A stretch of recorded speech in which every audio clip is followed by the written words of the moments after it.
E pra të dashur miqtë e mi, ja ku po ritakohemi sërish në kanalin Rrëfime Jete për të ndarë bashkarisht një rrëfim shumë tronditës.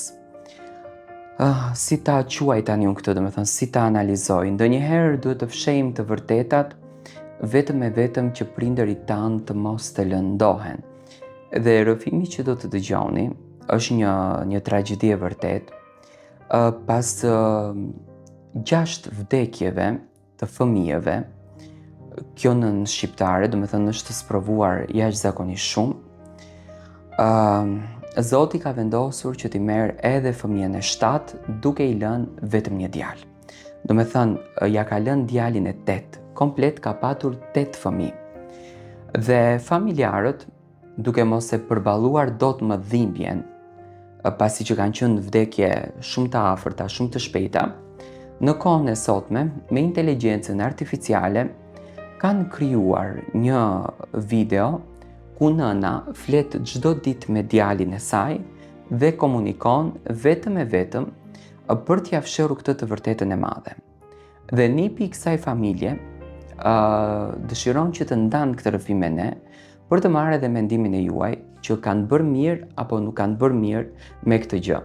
Unë tani do ta lidh në linjën time telefonike për të dëgjuar rrëfimin e tij. Mirëmbrëma, faleminderit shumë që po ndan këtë rrëfim tronditës me mua. Mirëmbrëma, Tiron, faleminderit. I dashur, unë të dëgjoj, ma shpjegot lutem shumë historinë tënde që duke që është një histori e trishtë. Po, Tiron, ne na ka ndodhur një tragjedi në familje, por do ta shpjegoj avash avash. Familja jon ka qenë një familje shumë e lumtur. Nuk e pritëm që të na vinë gjërat në atë formë.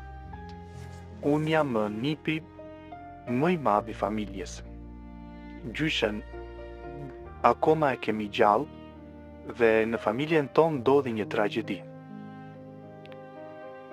Vit pas viti, ndruan jetë që nga babai deri tek xhaxhallarët.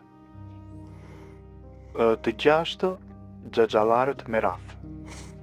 Njëri prej kancerit, disat prej Covidit dhe njëri mori infarkt.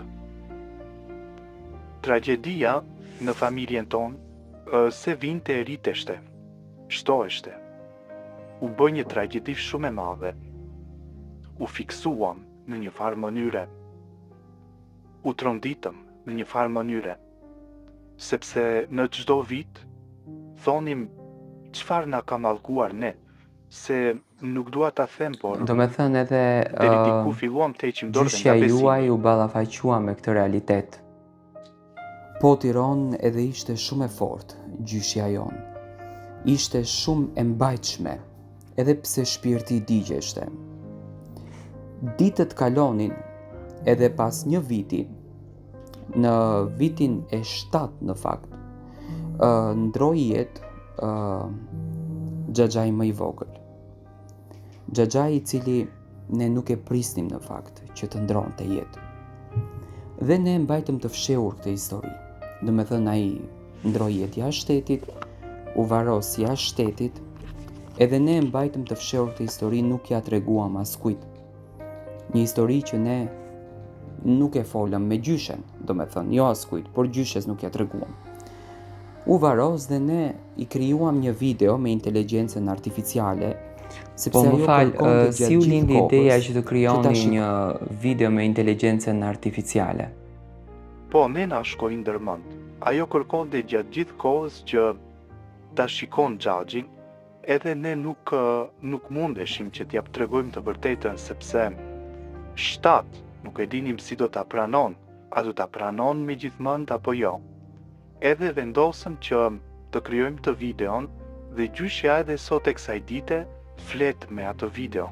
Por unë, me thënë të drejtën, e kam një frikë të madhe, kam hyrë në një frikë shumë të madhe, sepse a është e drejtë kjo gjë që e kemi bërë apo jo. Tani, ne ndoshta nuk duam që ta nxjerrim më të keqen, por edhe që t'ja tregojmë ajo të mërzitet, a e përballon as e përballon, dhe vendosëm që ta bëjmë të videon. Tani, ne që e dim, sepse gjyshja shumë e vjetër, ka 9 vjetë, Kjo është e 4 trisht, vjetë. me thënë të drejtën, me patjetër që do të marrësh komentet nga ndjekësit e mi, më fal, por unë mendoj që e vërteta duhet thënë, si mendon ti personalisht? Po këtë e kam frikën edhe unë, a ta themi a mos ta themi, sepse ne kemi krijuar këtë video, po sa mund ta mbajmë të fshehur këtë histori. Tani gjyshja është shumë e vjetër. Në brendësinë tonë themi ta themi, po çdo fitojmë me atë gjë. Edhe jemi duke vuajtur shumë prej kësaj historie. Babi është në një stres shumë të madh, do me thënë ka mbetur i vetmi, ne jemi në stres shumë, në familjen tonë ka ndodhur jo tragjedi, por shkuar tragjedisë, edhe mundohemi që ta gënjejmë, ndërsa ajo gjatë gjithë kohës bisedon me të, ne po krijojmë video të reja, pothuajse çdo ditë që mos të jetë njësoj, mos të duket njësoj. Unë të falenderoj shumë që ndave rrëfimin tënd të jetës me ne. Me patjetër që do të lexosh edhe të gjitha mesazhet dhe komentet të cilat do të vinë të adresuara kundër drejt historisë tënde dhe shpresoj që të marrësh atë mesazh që ti e kërkon. Të përshëndes edhe një herë.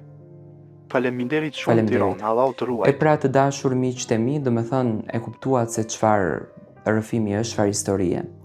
Unë jam gjithmonë pro të vërtetës së madhe, do me thënë unë mendoj që ne jetojmë në një univers, në një botë që sprovojmë çdo ditë dhe sido që të na vijë vërteta, sido që të jetë e vërteta për ne, le të jetë një e vërtetë, sado që e dhimbshme të jetë ajo.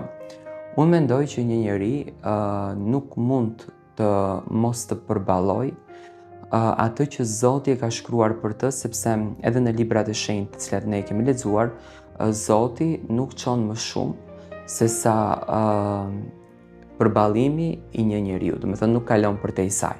Dhe për këtë gjën, unë gjithmonë kam alarmuar që gjërat e vërteta të thuhen edhe gjërat e vërteta të dalin në dritë, sido që të jenë ato. Ju keni të drejtën të jepni mendimin tuaj, të shkruani mendimin tuaj nëpër komente. Ndoshta ky djalë ka nevojë për ndihmë se si të veprojnë, më thënë atja tregojnë të vërtetën apo jo.